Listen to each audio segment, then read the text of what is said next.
Teardrops on ticket stubs. The fluorescent lights of Sunset Station cast harsh shadows across Amara Patel's face as she sat alone on a cold metal bench, her fingers clutching her phone so tightly her knuckles had turned white.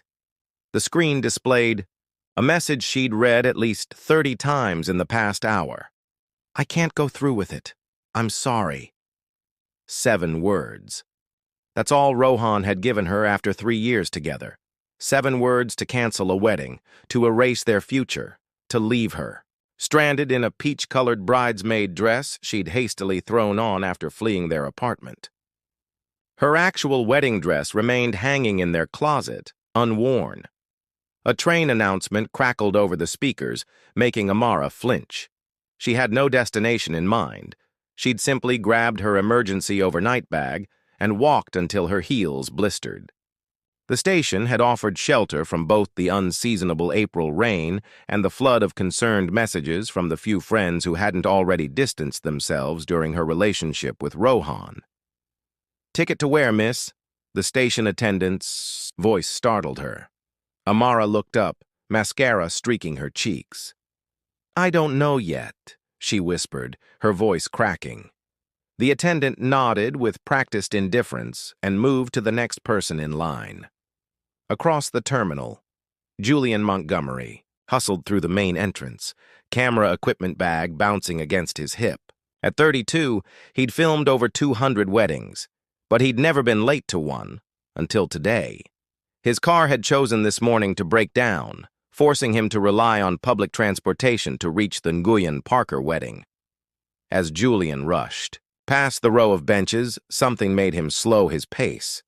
Perhaps it was the splash of peach fabric against the drab gray terminal, or the unmistakable posture of someone trying desperately not to fall apart in public.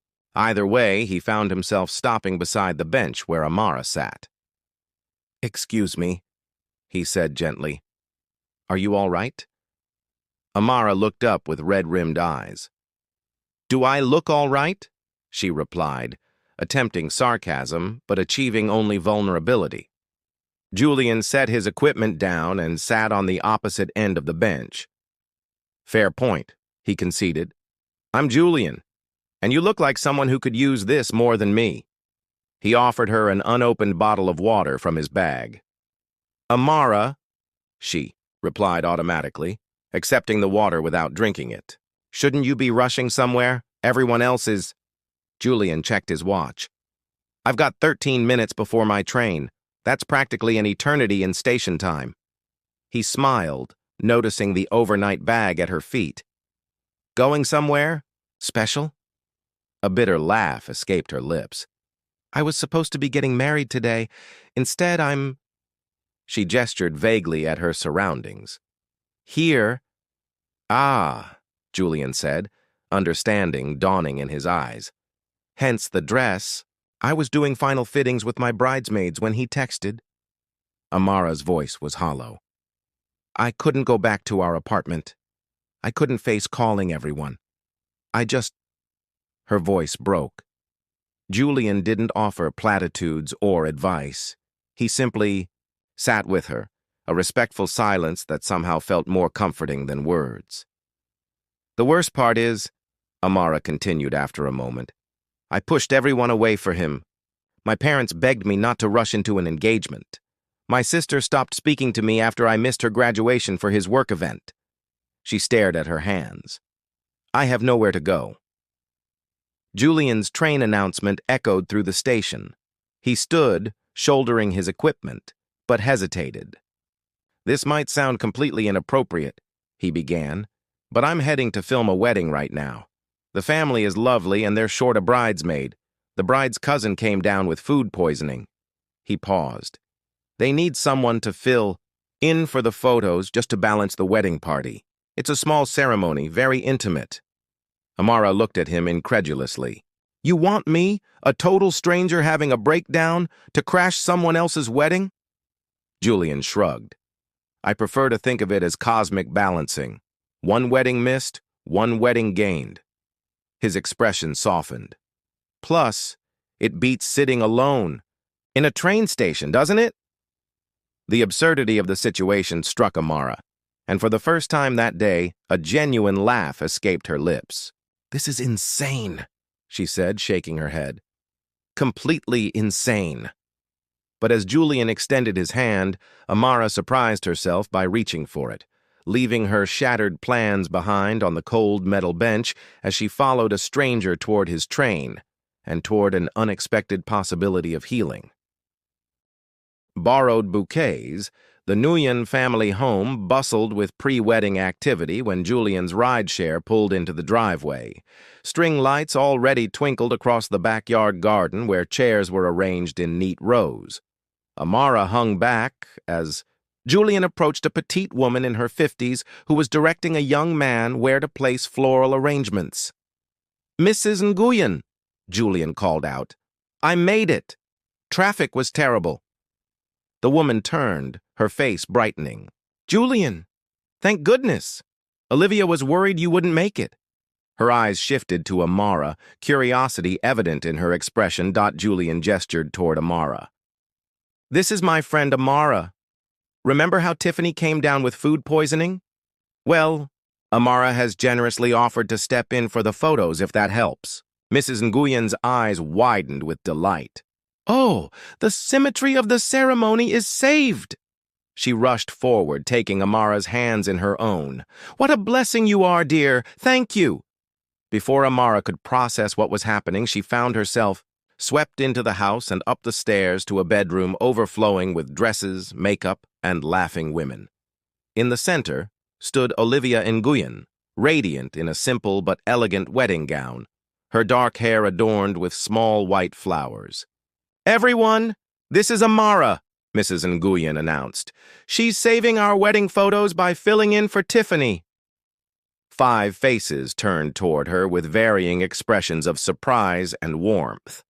The bride approached first, taking Amara's hands just as her mother had done.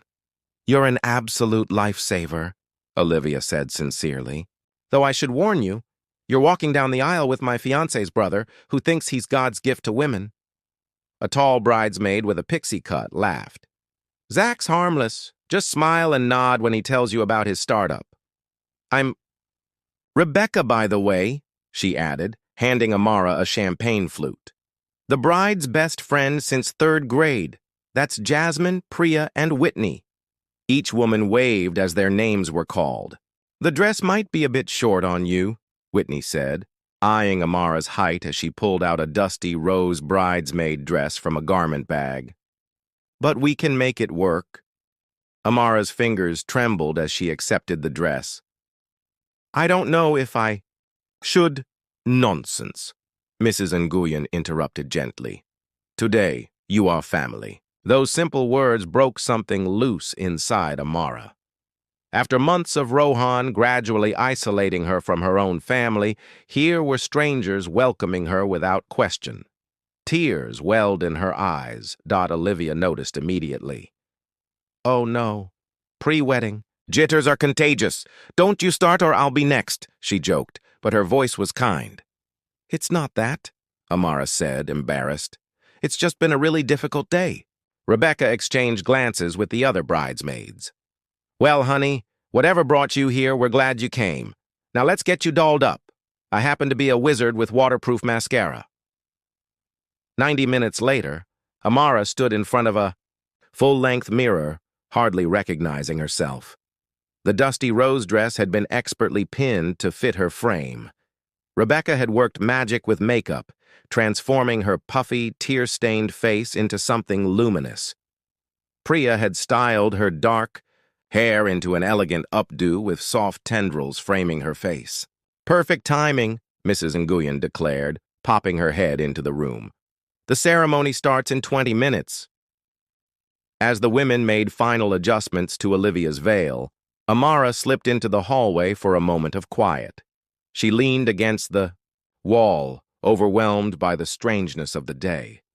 8 hours ago, she had been in her apartment, excitedly preparing to become Mrs. Rohan Sharma. Now she was about to participate in the wedding of people she'd just met.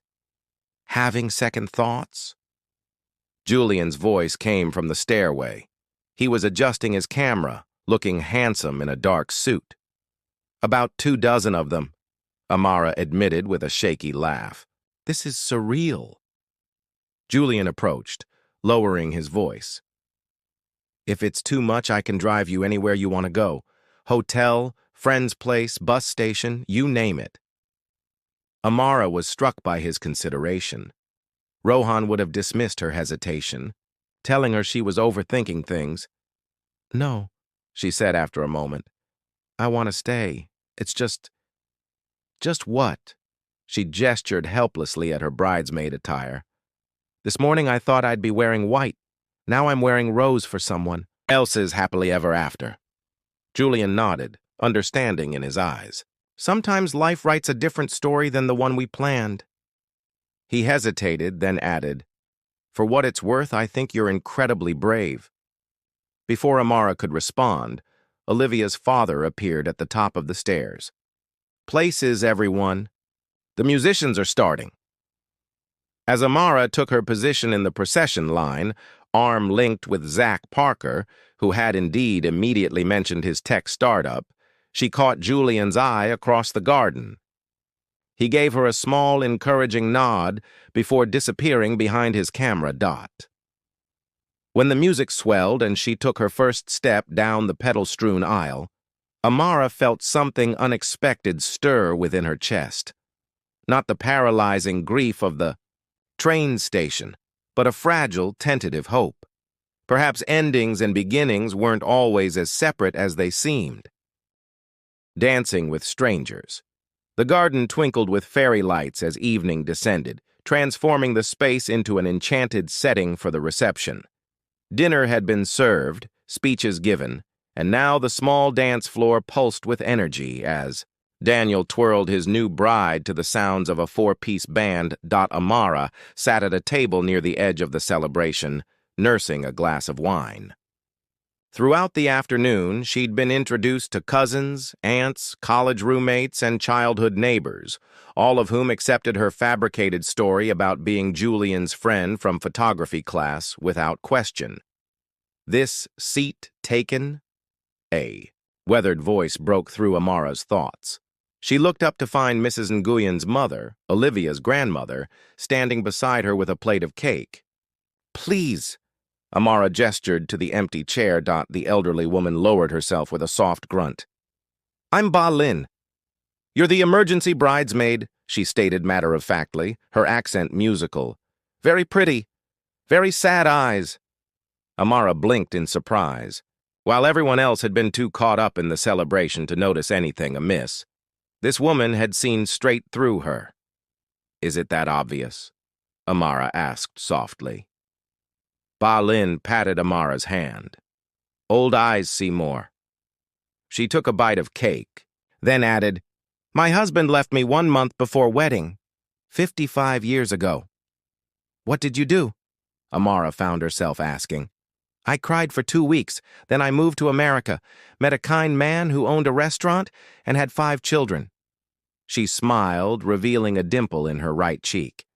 "Life has many paths. The blocked one is not the only one." Across the reception, Julian captured the father-daughter dance, his camera trained on their emotional faces.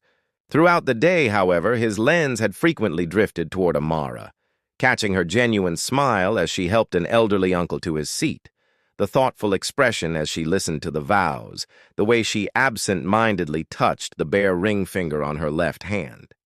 "Getting some good shots?" Daniel's sister Melody appeared beside him, following his gaze to where Amara now sat with Ba Lin. "The grandmother is a documentary filmmaker's dream," Julian replied, deflecting. Melody raised an eyebrow. "Mm-hmm. And your friend? The last-minute bridesmaid? She seems nice." "She is," Julian said simply, adjusting his camera settings.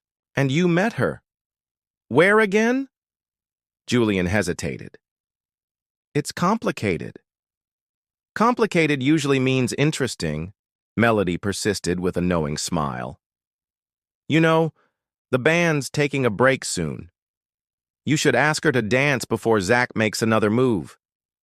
Before Julian could respond, The music shifted to a slower tempo, and he watched as Ba Lin nudged Amara, nodding toward the dance floor where couples were gathering. "Sitting makes old bones. Dancing makes young hearts," the elderly woman declared. Shooing Amara toward the center of the garden, Amara stood uncertainly at the edge of the dance floor, feeling suddenly out of place. She was contemplating a retreat to the restroom when Julian appeared beside her, camera temporarily set aside. "Would you honor me with a dance?" he asked, with a slight bow that made her smile despite herself. "I'm not much of a dancer," Amara warned as he led her onto the floor. "Convenient," Julian replied. "Neither am I." As his hand settled respectfully at her waist, Amara was acutely aware of how long it had been since she'd been touched with such consideration. Rohan's affection had always felt possessive rather than gentle. "Thank you," she said quietly as they swayed to the music, "for bringing me here. It was exactly what I needed somehow." Julian's eyes met hers. "I'm glad, though I should be, thanking you for saving the symmetry of the Nguyen Parker wedding photos." Amara laughed softly. "Is that really a thing? Wedding photo symmetry?" "Absolutely not," Julian admitted with a grin, but Mrs. Nguyen was convinced it was. Their laughter mingled as they continued dancing, neither noticing that Ba Lin was watching them with satisfied eyes, or that Julian's camera, left on a nearby table, was capturing this moment too. Two strangers finding unexpected comfort in each other's arms as the stars emerged overhead. Later, as the reception wound down, Amara found herself helping to gather centerpieces alongside Rebecca and Jasmine, who insisted on exchanging phone numbers. "You're one of us now," Rebecca declared, programming her contact into Amara's phone. "Bridesmaids for life, even the emergency ones." Amara was carefully wrapping a small vase when she felt a light touch on her shoulder. She turned to find Olivia standing there, radiant even after hours of celebration. "I wanted to thank you," the bride said sincerely. "Julian told me a little bit about what happened to you today." Seeing Amara's alarmed expression, she quickly added, "Just that you'd had a rough morning and needed somewhere to be. Whatever it was, I'm grateful it brought you here." Olivia pressed a small bouquet of flowers into Amara's hands. "These were meant for Tiffany, but I think they belong with you now." As Amara accepted the flowers, she realized with surprise that hours had passed since she'd last thought of Rohan or checked her phone for messages. The acute pain that had consumed her at the train station had transformed into something more manageable, a dull ache rather than an open wound. When Julian approached, equipment packed and car keys in hand, Amara felt a curious reluctance to leave this place where she'd briefly belonged. "Ready to go?" he asked gently. "Where exactly am I going?" she replied, the question suddenly looming large. Julian considered for a moment. "How about we start with dinner? I know an all-night diner not far from here. After that," he shrugged, "we'll figure it out one step at a time." As they said their goodbyes, each Nguyen and Parker insisting she visit again soon, Amara clutched her borrowed bouquet and stepped into the night with Julian, still unsure of her destination, but, for the first time that day, not afraid of the journey. Midnight Confessions, Starlight Diner lived up to its name, with constellations painted across the ceiling and twinkling lights embedded in the dark blue booth upholstery. At 11:30 p.m., the place was nearly empty, just a truck driver at the counter, and two college students huddled over laptops in the corner. Julian and Amara slid into a booth by the window, where raindrops had begun to race down the glass, distorting the neon sign's reflection. "Their pancakes are legendary," Julian said, sliding a laminated menu toward her. "Served 24/7." Amara smiled tiredly. "Pancakes for dinner? My mother would be scandalized." "All the more reason to order them," Julian replied with a wink. After the waitress had taken their orders, chocolate chip pancakes for Amara, a Denver omelet for Julian. A comfortable silence settled between them. Amara's fingers absent-mindedly traced the pattern on the plastic tablecloth.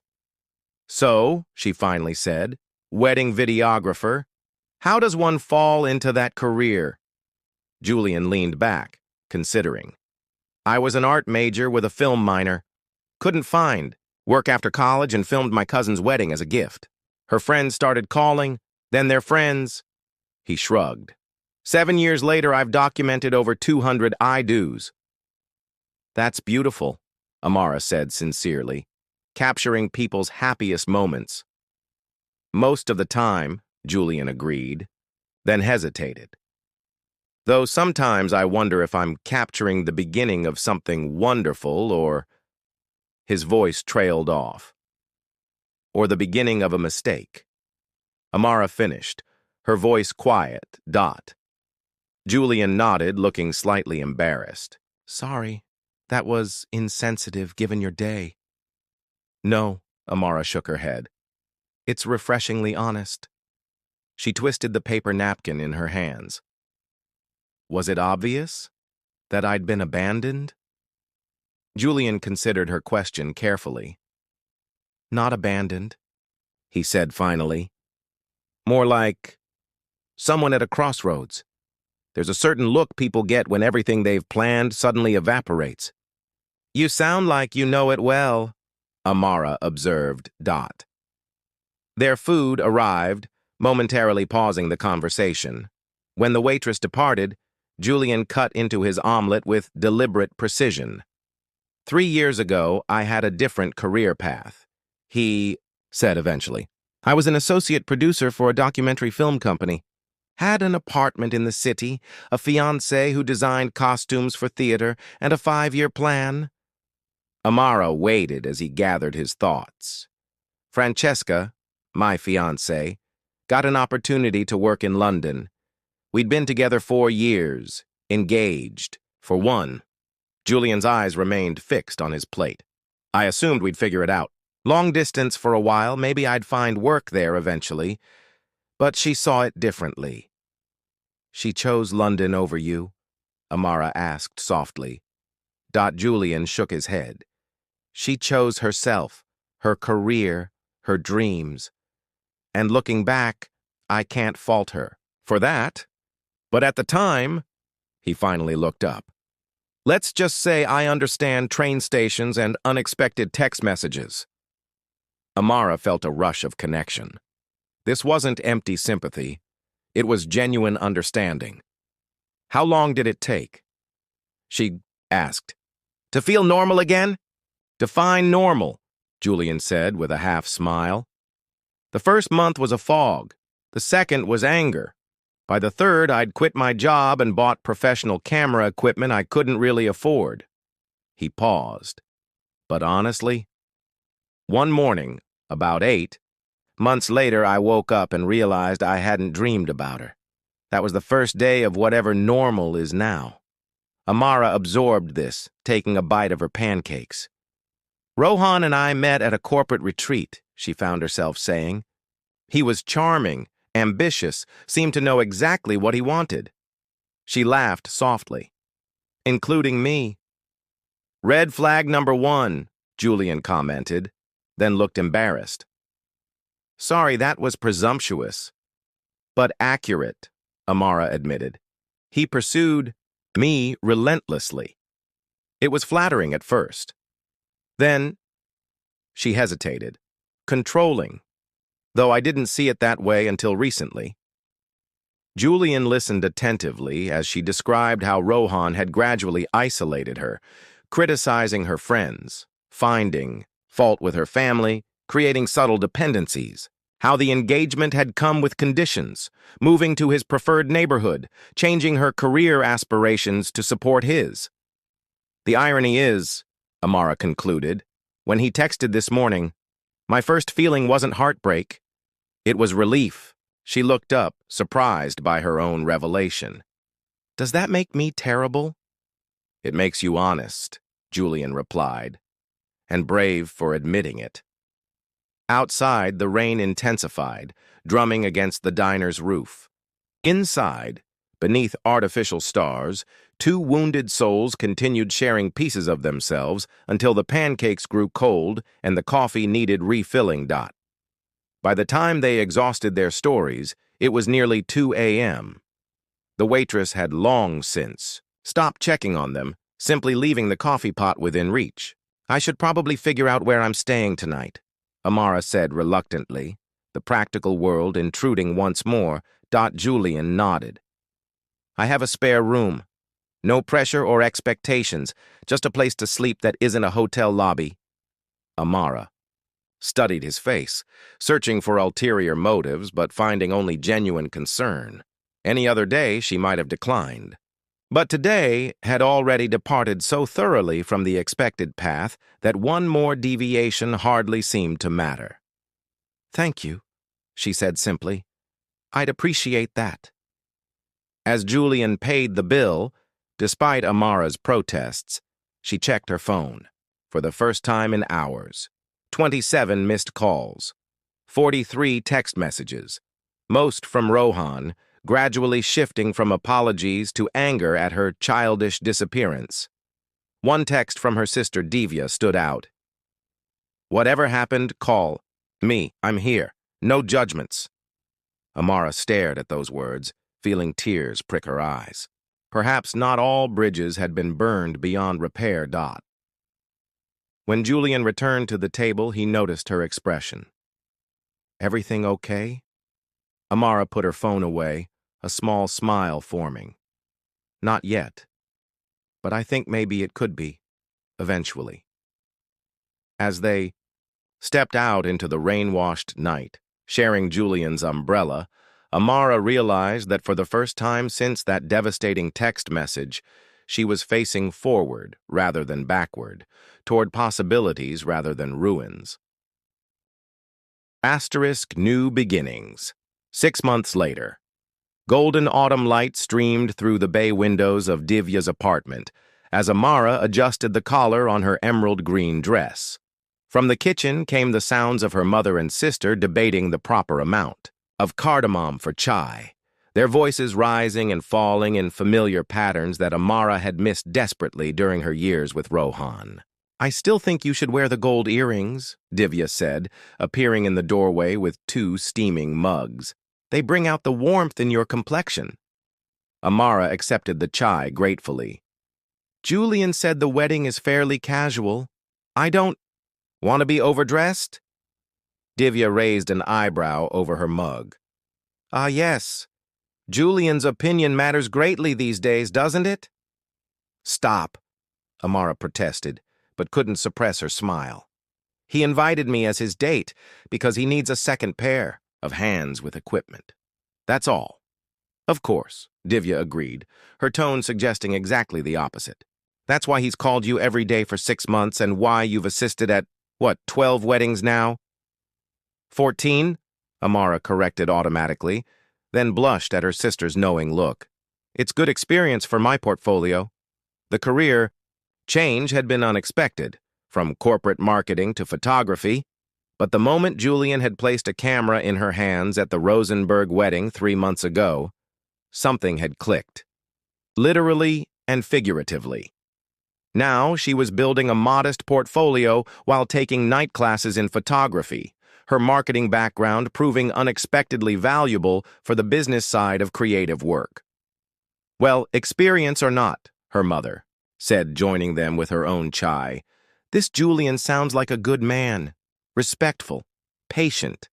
She gave Amara a meaningful look. Unlike some others we won't mention. The doorbell's chime saved Amara from responding. Her heart quickened as she went to answer it, though she tried to temper her reaction. After all, she and Julian had carefully maintained a professional relationship despite the undeniable connection that had grown between them. Neither wanted to rush into something new when old wounds were still healing. Julian stood in the hallway, looking handsome in charcoal slacks and a deep blue button-down shirt. His eyes widened appreciatively at the sight of her. "You look beautiful," he said simply. You clean up pretty well yourself? She replied, reaching for her coat. Mom, Divya, I'll be back tomorrow afternoon. Her mother appeared behind her. Nonsense. You'll both come for Sunday lunch before you leave. Julian grinned. I wouldn't dare refuse, Mrs. Patel. Your samosas are legendary. As they drove to the venue, a renovated barn on the outskirts of the city, Amara found herself reflecting on the journey of the past 6 months. After staying in Julian's spare room for 2 nights, she'd moved in temporarily with Divya, reconciling with her sister more quickly than she'd dared hope. Her parents had taken longer to rebuild trust, but weekly family dinners had gradually mended those relationships too. Rohan had continued calling for weeks, alternating between apologies and accusations before finally sending a formal letter, returning her belongings and requesting his. That final severance had brought unexpected peace. Penny for your thoughts? Julian asked as they turned onto a tree-lined drive. Just thinking about how much has changed since that day at Sunset Station. Amara replied honestly. If you had told me then where I'd be now. Speaking of change, Julian said, seeming suddenly nervous. There's something I've been meaning to talk to you about. Amara's stomach tightened. That sounds ominous. Not at all, he assured her quickly. It's actually, well, remember that documentary film company I used to work for? They reached out last week. They're launching a new series on modern love and relationships. They've seen my wedding portfolio and... He took a deep breath. They've offered me a position as cinematographer for the series. Julian, that's amazing, Amara exclaimed.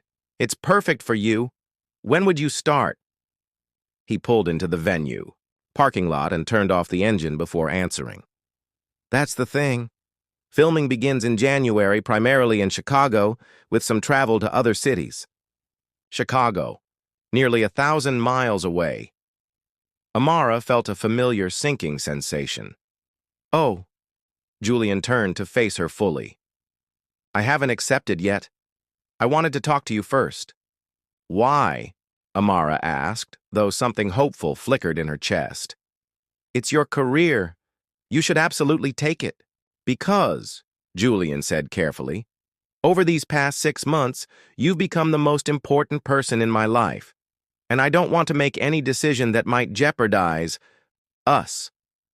The word hung between them, filled with possibility. Is there an us? Amara asked softly. Julian reached for her hand across the console. I'd like there to be. I've wanted to tell you how I feel for months. But I was afraid of rushing you, of being just a rebound. You could never be just anything, Amara said, squeezing his hand. But Chicago. Would you consider coming with me? The words tumbled out in a rush. Not to live together. That would be too soon. But to try a fresh start in a new city? You mentioned wanting to expand your photography beyond weddings, and Chicago has an amazing art scene. Amara sat in stunned silence, processing his words. 6 months ago, she had been willing to abandon her career and family for Rohan, without a second thought.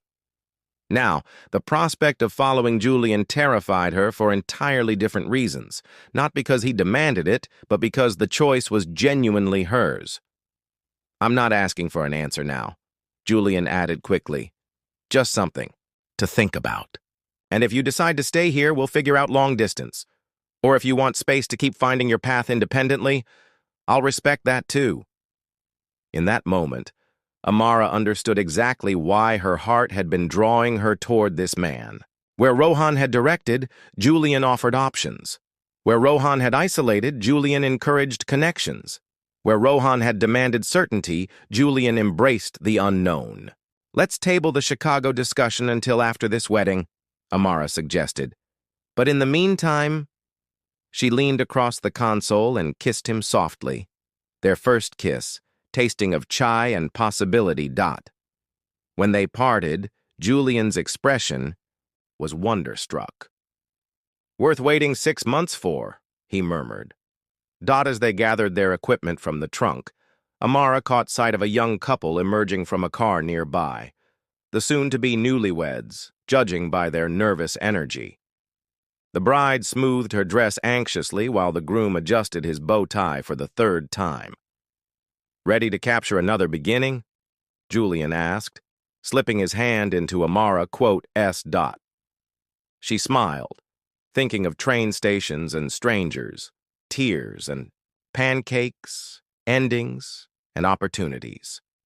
"Always," she replied, and meant it.